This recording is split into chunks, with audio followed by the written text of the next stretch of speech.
안녕하세요. 지난해 12월에 부임한 센터장 정한순입니다. 동영상을 통해서 여러분들과 인사를 나누어서 좀 죄송한 마음인데요. 가능한 빠른 시일 내에 얼굴을 뵙고 인사를 나눌 수 있으면 좋겠습니다. 서울시가 3년 만에 한파 경보를 내렸습니다. 또 폭설로 인해서 곳곳에 굉장히 많은 피해들이 나오고 있는데요. 이런 시기에 특히 건강관리에 유념할 수 있는 부분들을 말씀드릴까 합니다. 아마 제가 지금 말씀드리는 내용들은 여러분들이 이미 알고 있지만 좀 놓치거나 잊고 지나갈 수 있는 내용들을 좀 모아서 다시 한번 좀 의미를 갖는 그런 내용들을 말씀드리겠습니다.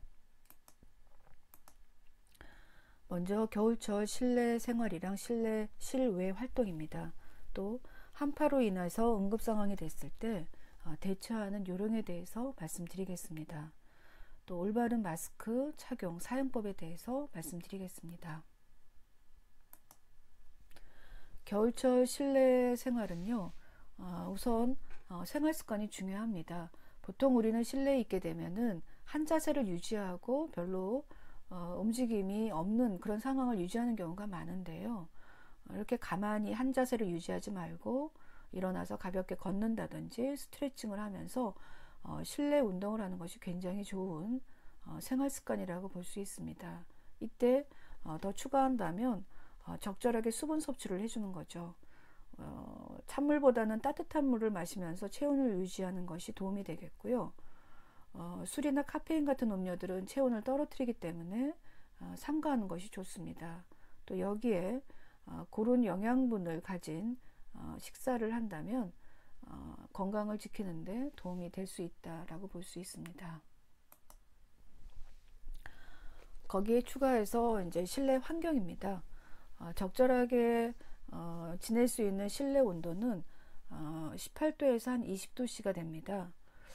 이런 정도의 온도에서 가볍게 실내 운동을 하거나 가벼운 움직임을 갖게 된다면 적절한 실내 온도라고 볼 수 있는데, 이러한 적절한 실내 온도를 유지하기 위해서는 창문이나 방문의 틈새로 온기가 나가는 것을 막아주는, 새어나가지 않도록 막아주는 것이 좋겠고요.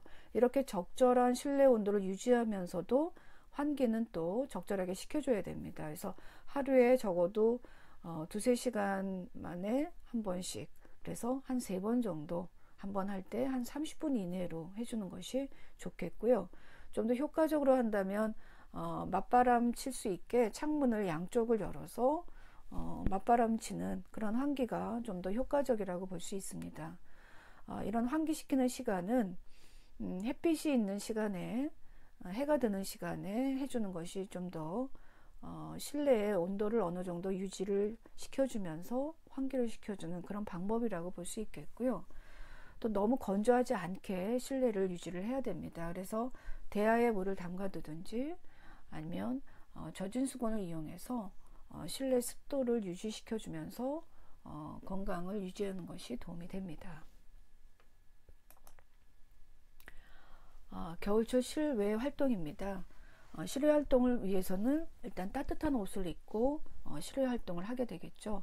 이때는요, 두터운 옷을 한 번에 끼어 입는 것보다는 가벼운 옷으로 여러 벌 겹쳐서 입는 것이 훨씬 활동하기에도 편하고, 또 옷과 옷 사이에 공기층이 함유되어 있어서 보온하는 데도 도움이 됩니다. 옷을 여러 벌 입게 되면서 땀을 흘리게 되면 옷이 좀 젖는 상황이 되겠죠. 아니면 외부에서 물이 튀든지 해서 물이 그 옷을 젖을 수도 있는데, 물이 젖게 되면 금방 체온이 떨어지기 때문에 젖지 않도록 조심을 해야 됩니다. 옷을 입을 때는 긴팔 상의를 당연히 입어야 되겠죠. 그래서 긴팔 옷을 입어서 피부가 직접 추위에 노출되지 않도록 해야 되겠고요. 그 다음에 겉옷은 될 수 있으면 단단히 여며서 바람에 의해서 체온을 잃지 않도록 해야 됩니다. 속옷은 통풍이 잘 되는 면옷보다는 울이나 실크 아니면 합성 섬유로 된 그런 속옷을 입는 것이 체온 유지에 겨울에는 좀 더 적합하다고 할 수 있겠고요. 옷을 여러 벌 끼어 입어서 좀 덥다고 느끼면서 땀을 흘릴 정도가 된다면 그대로 두시지 않고 좀 옷을 한두 벌 정도는 벗어서 체온을 유지해 주는 것이 적절하다고 볼 수 있습니다. 또 뿐만이 아니고 모자나 장갑이나 마스크, 또 목도리 등을 이용해서 적절하게 보온을 유지해 주는 게 좋겠는데요.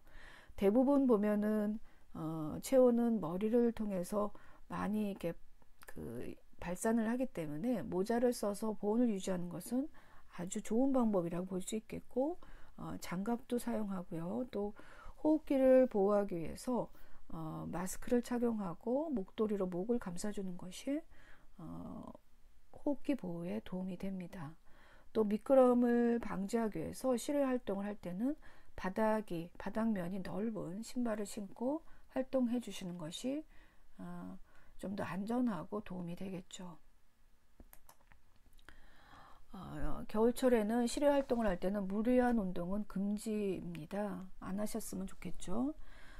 갑작스러운 날씨의 변화 때문에 급격하게 그 바깥 날씨가 떨어지게 되면은 심장이나 뇌에 부담이 많이 됩니다. 그래서 처음에 외부에 나갔을 때는 따뜻하게 옷을 입고 나가셔서 천천하게 움직이면서 걷기부터 시작해서 스트레칭을 하시면서 추위에 조금씩 노출하면서 운동을 하시되, 무리한 운동은 삼가하시는 것이 좋습니다. 특히 고혈압이나 심장질환이 있는 환자분들은 추운 날 실외 운동을 한다는 것은 굉장히 위험할 수 있기 때문에 의사와 상의를 하고, 선생님과 상의를 하고 외부에 나가서 활동을 하시는 것이 좋겠습니다.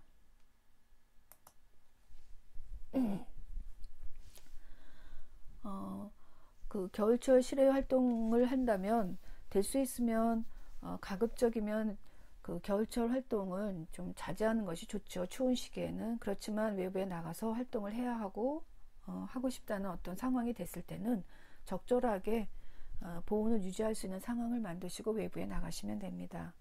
그랬을 때 따뜻하게 옷을 입고 외부에 나가시면 좋겠고, 아까 말씀드린 대로 죄송합니다. 그 여러 얇은 옷을, 그죠? 가볍게 가벼운 옷을 여러 번 덧입어서 보온을 유지하면서 활동도 좀 편할 수 있게 따뜻하게 옷을 입고 야외 활동을 하시는 게 좋겠고요. 혹시 옷이 젖게 되면은 체온이 급격하게 떨어지면서 쉽게 그 추위에 노출되는 그런 상황이 되기 때문에 미리 준비한 여분의 마른 옷으로 즉시 갈아입어 주는 게 좋습니다. 야외 운동이나 활동을 하기 전에는 걷기 운동부터 시작하는 게 좋겠고요. 그래서 체온을 좀 올린 후에 가벼운 스트레칭을 하면서 그 다음에 활동을 하시는 게 좋습니다.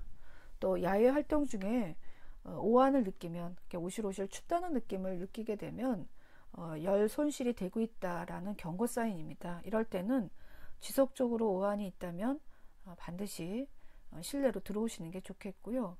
또 미끄럼을 방지하기 위해서 바닥면이 넓은 신발을 신는 게 좋습니다. 겨울철 넘어져서 이제 골절 있는 상태가 굉장히 많기 때문에요. 이렇게 신발이나 이런 것들은 유념하는 게 좋죠. 또 겨울철 등산 등의 야외 활동을 하게 될 때는 반드시 전에 가족이나 가까운 지인한테 행선지를 알리고 움직이시는 게 도움이 되겠고요. 야외 활동 시에 비상 상황이 될 수 있는 그런 상황을 항상 염두에 두시고, 대피할 수 있는 장소도 확인하시고, 또 젖지 않은 옷을, 여분의 옷을 준비하시고, 그 다음에 휴대폰이나 착화제 등을 이용해서 보온을 할 수 있는, 열 손실이 되지 않을 수 있는 준비를 반드시 하셔야 됩니다. 그리고 응급시에는 휴대폰을 적절하게 활용을 하셔야 되겠죠. 또 의식에 영향을 주고 체온이 급격하게 떨어질 수 있는 알코올이나 카페인 등이 함유된 음료는 삼가하시는 게 좋습니다. 그 다음에 야외 활동 중에 이러한 여러 가지 추위에 노출되면서 활동을 해야 된다면 중간중간 자신의 몸 상태를 점검하면서 활동을 하셔야 된다고 봅니다. 한파로 인해서 응급 상황이 됐을 때 그 대처 요령 중에 제일 많이 문제가 되는 것이 저체온증입니다. 저체온증은 스스로는 잘 못 느끼지만 너무 피곤해지는 걸 갑자기 느낀다든지 급격하게, 아니면 온몸이 오실오실 추워서 뭐 어떻게 할 수 없다든지, 의식이 좀 떨어지는 걸 느낀다든지, 뭔가 기억을 해내려고 해도 기억이 잘 안 된다든지, 말을 하려고 해도 혀의 움직임이 좀 둔화된다든지, 이럴 때는 체온을 급격하게 뺏기면서 저체온증에 빠지고 있는 거 아닌가를 좀 생각하셔야 됩니다. 특히 위험한 대상은 홀로 집에 남아있는 좀 고령의 노인분들이 좀 위험할 수 있겠고요. 또 노숙을 하는 경우에 대상자들도 저체온증에 빠질 확률이 굉장히 큽니다. 그 다음에 술이나 약물 등을 복용한 후에 본의 아니게 노숙을 하게 되는 경우, 이럴 때는 정말 큰 위험에 닥칠 수도 있기 때문에 특히 굉장히 유념을 해야 되겠죠. 이런 상황은 만들면 안 되겠죠. 그 다음에 뇌혈관 질환이나 고혈압에 어떤 문제가 있는 분들도 저체온증에 빠질 확률이 굉장히 크고 더 위험해질 수 있기 때문에 유념을 해야 됩니다. 대상자의 체온이 35도씨 미만이라고 판단된다면 그 상황에서 응급처치와 함께 119를 이용해서 병원으로 후송을 하고 진단을 받고 치료를 받아야 됩니다. 특히 젖은 옷은 반드시 벗겨서 마른 옷으로 갈아입혀야 되겠고요. 마른 담요나 침낭을 이용해서 온몸을 감싸주는 게 좋겠고, 그 다음에 그 열에 예민한 부분, 겨드랑이나 배 위에 따뜻한 핫팩이나 더운 물통 등을 얹어놔서 좀 전체 몸에 그 따뜻한 기운이 돌 수 있도록 해주는 것이 좋습니다. 근데 이런 재료를 구할 수 없다면 사람과 사람 간의 그 체온을 느낄 수 있게 껴안아주는 것도 좀 더 효과적인 방법이라고 할 수 있습니다. 이런 저체온증의 환자가 발생된다면 주변 사람들이 빨리 인식을 하고 거기에 대처해 주는 것도 중요하겠죠. 그 다음에는 동상입니다. 동상 같은 경우에는 처음에 피부에 변화가 있기 때문에 본인이 아마 추위에 노출되면서 이게 뭐야 라고 느끼는 그런 상황에서 본다면 통증과 함께 피부가 붉게 변하는 걸 볼 수 있습니다. 그래서 동상이라고 느껴지는 그 증상 중에 지금 말씀드리는 것 중에 하나라도 있으면 동상이라고 생각하고 거기에 따른 응급조치를 해야 되는데요. 피부색이 흰색이나 누런 회색으로 변하는 경우가 있고요. 그 부위의 피부가 다른 부위의 피부보다 좀 더 단단해지면서 감각이 좀 떨어지는 그런 상황이 된다면, 그죠? 이건 동상이라고 느끼실 수 있고 거기에 관련된 뭔가 조치를 해주셔야 됩니다. 또 특히 혈액순환 장애가 있는 대상자라든지 극심한 추위에 적절하게 의복을 입지 못하는 그런 상황이 된다면 더 위험해질 수 있기 때문에 동상에 걸리고 응급 상황이 될 수 있어서 대처를 해줄 수 있어야 됩니다. 이런 그 동상을 입은 사람들의 그 응급조치 요령으로는요, 대상자를 추운 환경으로부터 좀 더 따뜻한 환경으로 옮겨주는 게 중요하겠죠. 그리고 젖은 옷은 좀 벗게 하고 따뜻한 담요로 몸 전체를 감싸주게 됩니다. 동상 부위를 즉시 35도에서 한 42도씨 정도의 따뜻한 물, 요 정도면은 동상을 입지 않은 부위에 담갔을 때 불편하지 않다 할 정도로 따뜻한 물입니다. 이런 따뜻한 물에 한 2-30분 정도, 한 40분 정도 담가주면 좀 더 이렇게 풀리는 느낌을 갖게 되고요. 특히 귀나 얼굴에 동상을 입게 되면은 따뜻한 물수건을 자주자주 대주면서 갈아주는 것도 좋은 방법입니다. 또 습기 제거를 위해서 소독된 마른 거즈를 이용해서 발가락이나 손가락 사이에 거즈를 끼워줘서 습기를 제거하고, 그죠? 서로 달라붙지 않도록 해주는 것도 응급처치라고 할 수 있겠고요. 그 다음에 동상 부위를 될 수 있으면 좀 더 높게 해서 통증이나 부종으로부터 조금 피해주는 것도 도움이 됩니다. 병원에 이송할 때는 들것으로 운반해 주는 게 좋겠고요. 이때 만약에 다리에 동상을 입었다면은 환자는 걸을 수 없다는 것을 표현할 뿐더러, 특히 이 동상이 걸린 다리는 녹고 나서도 피부의 괴사라든가 여러 가지 순환에 문제가 생길 수 있기 때문에 절대로 걷지 않고 들것에 의해서 운반되는 것이 좋습니다. 신속하게 병원으로 이송해서 이 응급조치 후에 적절한 치료를 받는 것이 도움이 되겠죠. 자, 다음은 올바른 마스크 사용법입니다. 마스크를 굳이 써야 되는 이유가 있을까라고 반문하실 수도 있는데, 뭐 요새 같은 코로나19로 인한 그 마스크를 쓴다면 이거는 뭐 당연히 써야 된다라고 생각하는 그런 부분들이 있죠. 이 마스크를 씀으로써 겨울철 호흡기 질환이나 또 코로나로 인한 그죠? 호흡기를 통해서 감염되는 어떤 여러 문제들을 감염성 질환을 차단할 수 있는 그런 상황이 되겠고요. 그렇다면 올바르게 마스크를 사용하는 방법은 어떤 방법일까라는 겁니다. 여러분들 이미 아시지만 마스크를 쓰고 이야기하다 보면 나도 모르게 이제 좀 내려오는 경우도 있고요. 그죠? 그 다음에 숨쉬기가 좀 곤란해서 코를 좀 이렇게 노출시켜 놓는 경우도 있는데요. 보통은 뭐 입스크다, 턱스크다라는 표현을 쓰는데 이렇게 마스크를 썼지만 코 밑으로 내린다든지 마스크를 또 아니면은 턱 밑으로 내린다든지 이런 거는 마스크를 쓰지 않는 것과 같다라고 볼 수 있습니다. 그래서 입과 코를 모두 가리고 또 사용한 마스크는 반드시 잘 싸서 휴지통에 버려주시는 것이 좋겠습니다. 아마 이 코로나19로 인한 이 팬데믹 상황에서 마스크를 지속해서 쓰고 있는데요. 아마 생활이 굉장히 불편할 수도 있습니다. 우리는 음식 먹을 때 외에는 외부에서는 당연히 다 마스크를 쓰게 되어 있는데 이것이 거의 생활화가 지금 돼야 되지 않을까. 굉장히 오랫동안 이런 것들을 지키면서 지금 생활을 해야 되지 않을까 그런 생각이 듭니다. 여기까지 간단하지만 여러분들이 한번 놓쳤던 부분 또 생활에서의 어떤 겨울철 건강관리에 대한 부분들을 말씀드렸기 때문에 지킬 부분 또 좀 염두에 둘 부분들 이런 것들을 좀 잘 참고해 주셨으면 감사하겠습니다. 더불어서 신축년을 맞이해서 관련한 몇 가지 이야기들을 좀 말씀드릴까 합니다. 특히 신축년이기 때문에 소와 관련된 이야기들을 좀 드려볼까 하는데요. 소의 8가지 덕목에 대해서 좀 말씀드리고자 합니다. 소는 절대로 첫째 서두르지 않고 좀 꾸준하다는 그런 상징성을 갖고 있죠.